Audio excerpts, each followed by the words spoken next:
ಪ್ರಸನ್ನರಾಗಿದ್ದೇನೆ.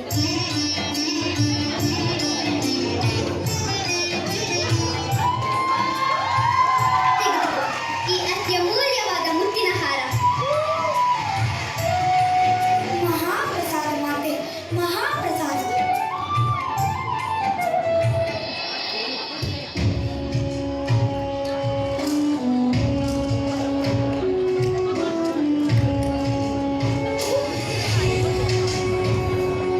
ಇದೇನು ಮಾಡಿಬಿಟ್ಟೆ ಹನುಮ?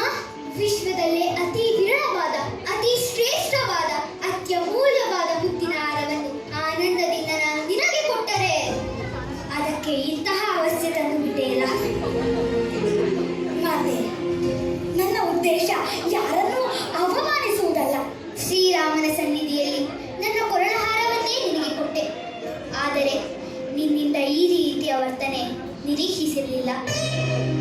ನಿನ್ನ ಈ ವರ್ತನೆಗೆ ಕಾರಣವೇನು ಪುತ್ರ? ಮಾತೆ, ನೀವು ನೀಡಿದ ಮುತ್ತಿನ ಹಾರ ವಿಶ್ವದಲ್ಲೇ ಅತಿ ಅಮೂಲ್ಯ, ಶ್ರೇಷ್ಠವೆಂದು ಹೇಳಿದೆ. ಅದನ್ನೇ ಪರೀಕ್ಷಿಸುತ್ತಿದ್ದೇನಮ್ಮ. ದೇವತೆಗಳಿಂದ ಕೊಡಲ್ಪಟ್ಟ ಹಾರ ಅಮೂಲ್ಯವಲ್ಲದೆ ಇರಲು ಹೇಗೆ ಸಾಧ್ಯ ಹನುಮ? ಅಮ್ಮ, ಈ ಸೃಷ್ಟಿಯಲ್ಲಿ ನನ್ನ ಪಾಲಿಗೆ ಅತಿ ಅಮೂಲ್ಯವಾದದ್ದು ಹಾಗೂ ಶ್ರೇಷ್ಠವಾದದ್ದು ನನ್ನ ಪ್ರಭು ಶ್ರೀರಾಮಚಂದ್ರ. ನೀವು ಕೊಟ್ಟಿರುವ ಹಾರದ ಗುರುತುಗಳಲ್ಲಿ ನನ್ನ ಪ್ರಭುವನ್ನು ಹುಡುಕುತ್ತಿದ್ದೇನೆ. ನಿನ್ನ ಮಾತಿನ ಆಂತರ್ಯವಾದರೂ ಏನು ಹನುಮ? ಅಮ್ಮ, ಈ ಯಾವ ಮುತ್ತುಗಳಲ್ಲಿಯೂ ನನ್ನ ಪ್ರಭುವಿನ ಯಾವ ಗುರುತು ಇಲ್ಲ. ಇದು ಹೇಗೆ ತಾನೇ ಶ್ರೇಷ್ಠವಾಗಲು ಸಾಧ್ಯ?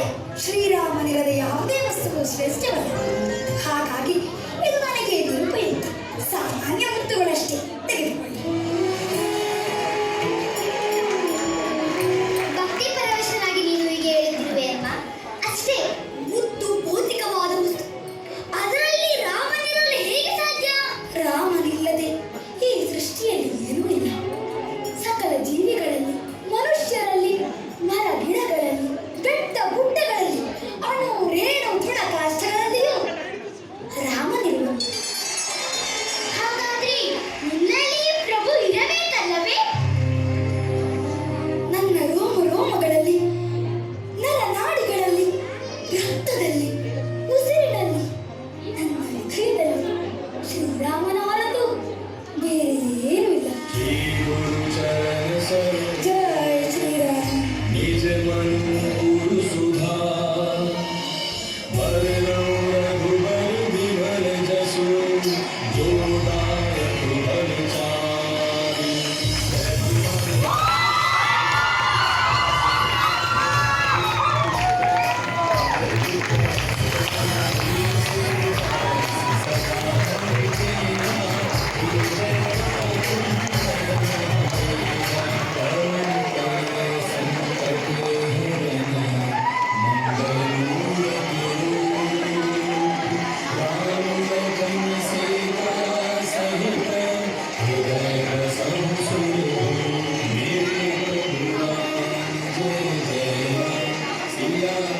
Yeah.